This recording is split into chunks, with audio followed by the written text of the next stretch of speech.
Hello dear student, आज हम तलपट के बारे में बात करेंगे।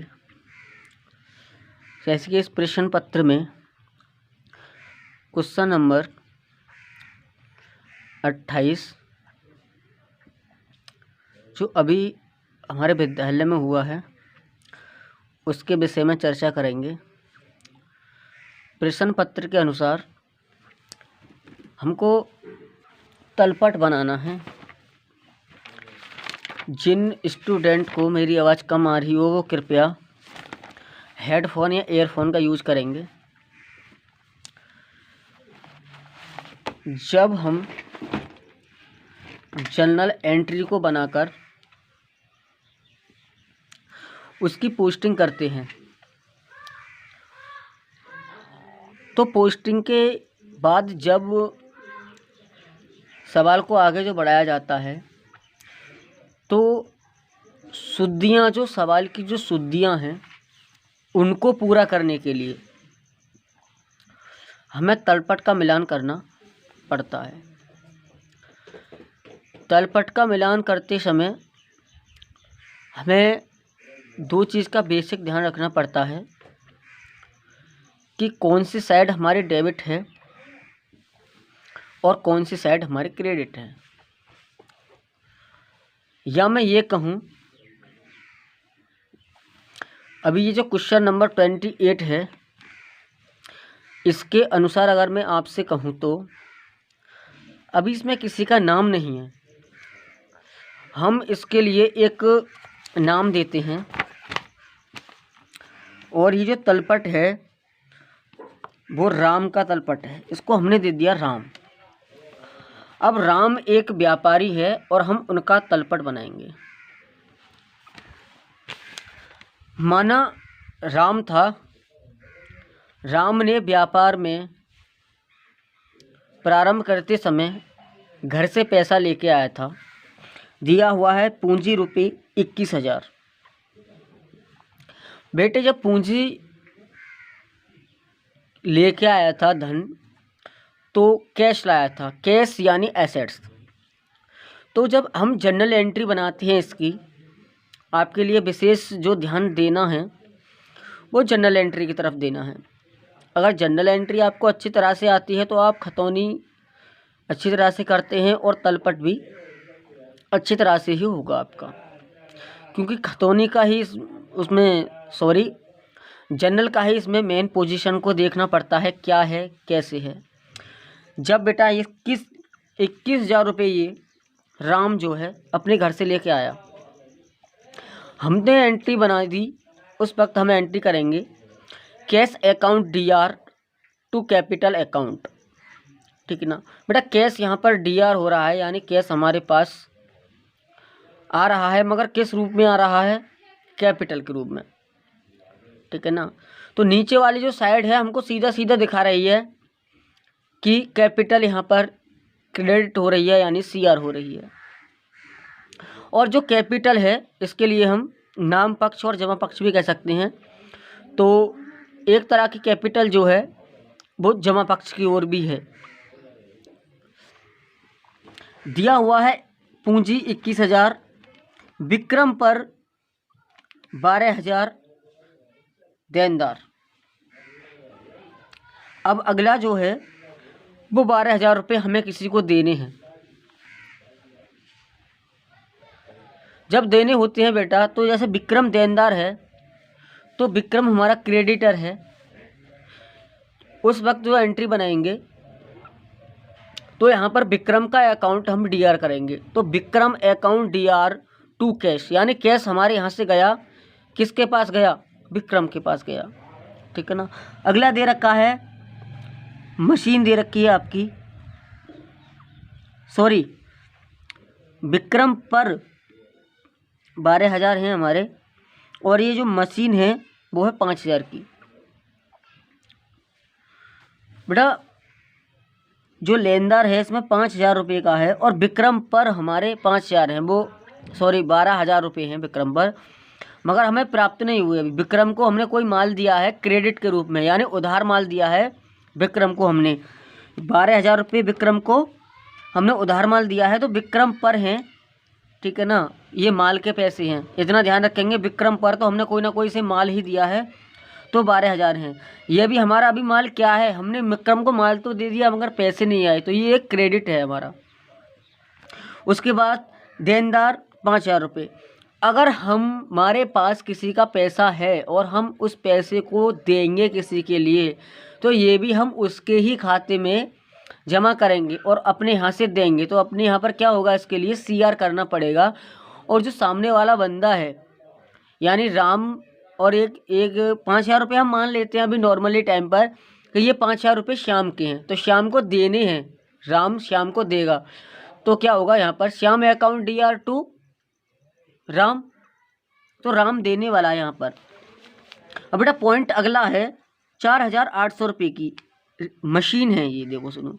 अब मशीन है तो मशीन क्या है, मशीन हमारे व्यवसाय में आ रही है, हमारे व्यापार में मशीन आ रही है। जब हम इसकी एंट्री बनाएंगे तो हम बनाते हैं ऐसे फर्नीचर अकाउंट DR। अगर फर्नीचर खरीदा जाता है हमारे व्यापार के लिए तो फर्नीचर अकाउंट DR होता है वहाँ पर। तो यहाँ मशीन है तो machine account DR to cash, या उधार खरीदेगा तो टू क्रेडिट।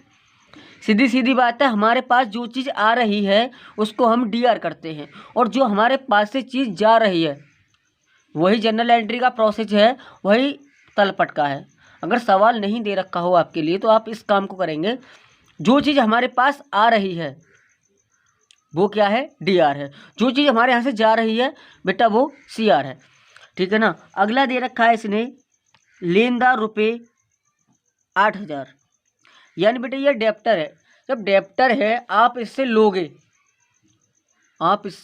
आपने अपना माल है, माल आपने बेच दिया, माल किसी को बेचा है, तो उस वक्त जो आप एंट्री बनाते हैं वो एंट्री आप एक बार अपने मन के अंदर दोहराएंगे, और आपको पता है लेनदार है तो हम लेंगे इससे, हमारे व्यापार में क्या होगा, ये 8,000 रुपये आएंगे, हम इससे लेने वाले हैं, ये लेने वाले रुपये हैं।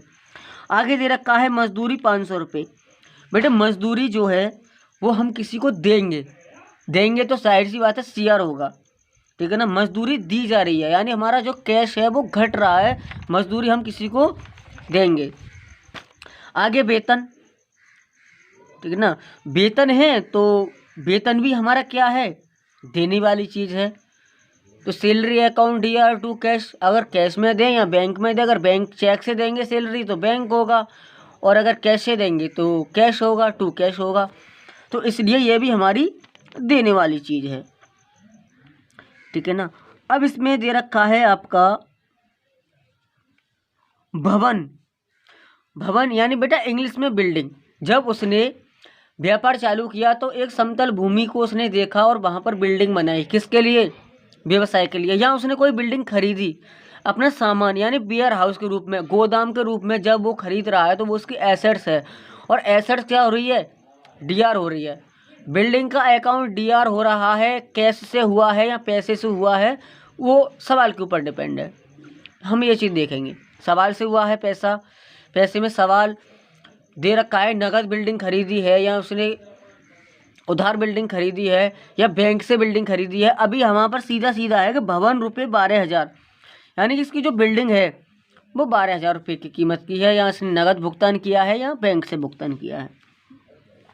अगला देखेंगे यात्रा। बेटा कन्वेंस जो होता है आपका, जो कन्वेंसिंग होती है, जैसे हमारा कोई यात्रा भाड़ा है या व्यय है, तो वो क्या होगा, अगर हम कहीं यात्रा करने जाएंगे और व्यवसाय के माध्यम से, आप एक बार ध्यान देंगे, अगर व्यवसाय के माध्यम से, निजी के लिए नहीं, व्यवसाय के माध्यम से, जैसे किसी के पास कोई कंपनी है उसके पास हम जाते हैं अपने सामान को लेने के लिए, तो वो यात्रा भत्ता क्या होगा, वो हमेशा आपका CR होगा, क्योंकि हमारे यहाँ से कैश जाएगा। उसके बाद है क्रय 8,000 रुपये। अब ये क्रय कर रहा है यानी कोई वस्तु हमारे पास आ रही है, तो sales account DR to cash. एक बार ध्यान देंगे, sales account DR to cash. बेटा कैश जा रहा है और जो परचेजिंग किया है इसने, क्रय जो की भी किया है, वो माल आ रहा है, ठीक है ना। तो ये हमारा डेबिट पक्ष हो गया, ठीक है ना। आहरण, बेटा हमारे पास पैसे हैं मगर पैसे किसके हैं, वो 21,000 रुपये से इसने यहाँ पर चालू किया है, और 21,000 जो रुपये हैं कैपिटल के रूप में हैं, वो व्यवसाय के हैं, ना कि राम के। हमने राम नाम दिया था इसके लिए, मैं आपके लिए एक बार दिखा दूं, राम नाम दिया था। तो ये जो पैसे हैं वो राम के नहीं हैं, ये राम के बिजनेस के पैसे हैं बेटा। और जब भी बिजनेस का पैसा अगर स्वयं के लिए आहरित किया जाता है तो वो हमेशा डीआर होगा। तो drawing account DR to cash, यानी पैसा बिजनेस से उसने निकाल लिया स्वयं के आहरण के लिए। वो कुछ भी करे, हमें इससे कुछ फर्क नहीं पड़ता, किया क्यों किया हमें नहीं पता। ड्राइंग कर रहा है 1,000 रुपये की, स्पष्ट लिखा हुआ है आहरण रुपये 1,000। आगे बेटा किराया धनी रुपये 1,800 धनी, यानी ये किराया है और एक किराया है, और ये किराया बेटा धनी दे रखा है, तो ये किराया चुकाया गया है। यहाँ पर जब भी किराया चुकाया जाएगा तो क्या होगा, यानी rent account DR to cash, यानी सीधी सीधी बात है, जो लेने वाला है, किराया लेने वाला है, उसका जो डेबिट पक्ष है वो बढ़ जाएगा, और जो देने वाला है उसका क्रेडिट पक्ष घट जाएगा। तो यहाँ पर जो हम 1,800 रुपये का ये जो किराया है, इसके लिए हम सीआर करेंगे। अगले दे रखा है इसने रोकड़ रुपये 3,000, धनी रुपये 400। बेटा 3,000 देखेंगे पहले, ये रोकड़ रुपये जो हैं वो 3,000 है, और छूट जो धनी को है वो 400 रुपये की है, ठीक है ना बेटा। तो इसके लिए जो कैश है, कैश अकाउंट डीआर कितने का हो रहा है, 3,000 रुपये का, ठीक है ना। और जो डिस्काउंट अकाउंट डीआर हो रहा है वो कितने का हो रहा है, 400 रुपये का। तो ये दोनों ही मत, आप इस सवाल को यहाँ से और यहाँ तक देखें, ये पूरी एक लाइन है, रोकड़ रुपये 3,000, छूट धनी रुपये 400, ठीक है ना। रोकड़ है हमें प्राप्त हो रही है, कैश अकाउंट डीआर हो रहा है, तो हम इसको कहाँ दिखाएंगे, हम इसको डीआर पक्ष में दिखा देंगे। क्रय वापसी, यानी हमने जो माल खरीदा उसको हम वापस कर रहे हैं, जब वापस होगा कहाँ से होगा। अब इसमें सोचने वाली बात है बेटे, जब हमने माल खरीदा था, जब माल हम खरीद रहे थे तो हमारे यहाँ से पैसा गया था, ठीक है ना। अब जब माल हम वापस कर रहे हैं तो पैसा आएगा, यानी purchase return account DR to cash, ठीक है ना। कैश जब कैश में लिया है तो कैश ही वापस आएगा। तो ये जो 300 रुपये हैं आपके, ये जो हैं आपके डेबिट पक्ष में होंगे। लिखा है क्रय वापसी, विक्रय वापसी, ठीक है ना। अब जो सेल्स है बेटा, उस time sales account DR to cash, यानी सेल्स था, हमने माल बेचा, किसके रूप में बेचा था, पैसे में बेचा था, नगद बेचा था, या कैश में बेचा था, या बैंक में बेचा था, फर्क उस चीज़ से नहीं। विक्रय वापसी 400 रुपये, यानी सेल्स अकाउंट डीआर होता है उस टाइम किसी बंदे का हुआ होगा, ठीक है ना। और हमारे पास क्या आया था, पैसा, उसके यहाँ से पैसा घटा, हमारे यहाँ से माल घटा, ठीक है ना।